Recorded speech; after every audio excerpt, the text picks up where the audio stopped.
Thank you. I now recognize Dr. Miller-Meeks from Iowa for 5 minutes of questions. Thank you so much, Chair Winstrup, and thank you to all of our witnesses who are here today. I'm both a doctor and a former director of the Iowa Department of Public Health, as well as a military veteran of 24 years. And like Dr. Metzl said, I have waited 3 years for this hearing. And I have, in fact, put people over politics and science over conspiracy. Our first inquiry on the Select Subcommittee on the Coronavirus Crisis, this is my 3rd year on this committee, was June 29th, 2021, on origins of COVID-19, and the only people that attended were Republicans. We had a press conference at that hearing, and I was concerned that the public and the press weren't conveying that it wasn't partisan in trying to determine origins. It was, in fact, of utmost importance, and importance not just to Americans, but to the international community. At that press conference on June 29th, 2021, I said, the reason we need to know the origins of COVID-19 is to prevent and prepare for the next pandemic. We need to know, one, there are immediate disclosure rules. There was not immediate disclosure of a virus that would lead to a worldwide pandemic. Immediate disclosure, and WHO has a vested interest in this and making sure there's compliance. Laboratory safety. It was known, even in the U.S., there are labs who have lab leaks.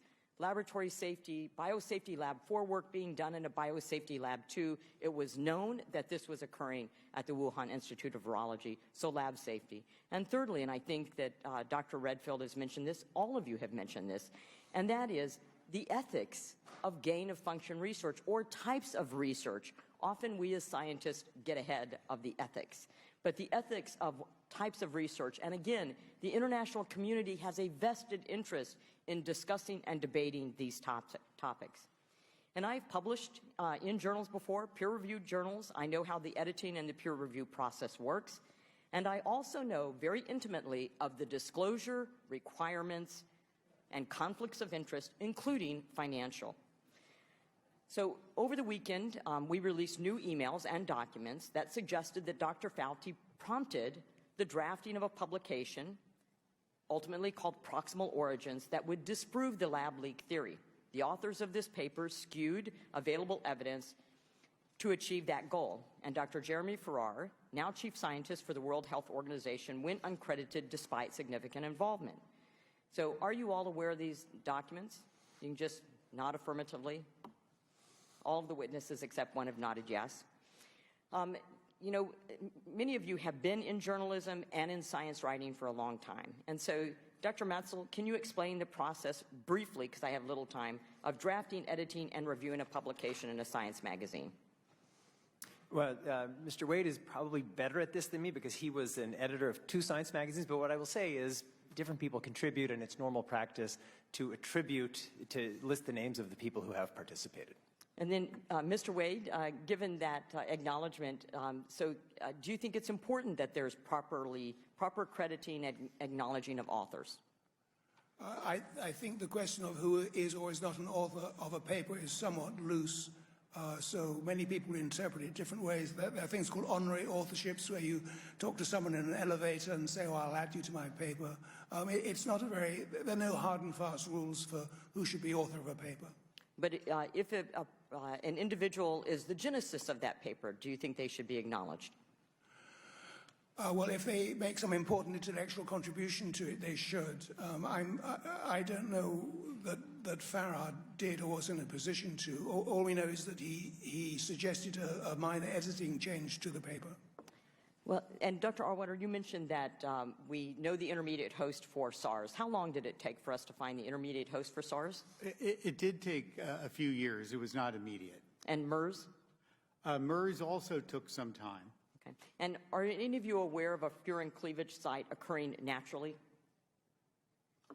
Yes. Dr. Metzl, go ahead. Yeah, they occur naturally, but not in SARS-like viruses other than SARS-CoV-2.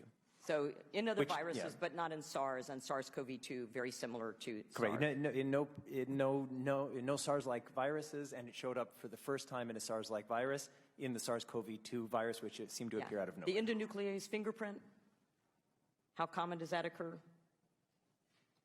The repeating cycle, CG, GC, GG. The furin amino cleavage site. acids.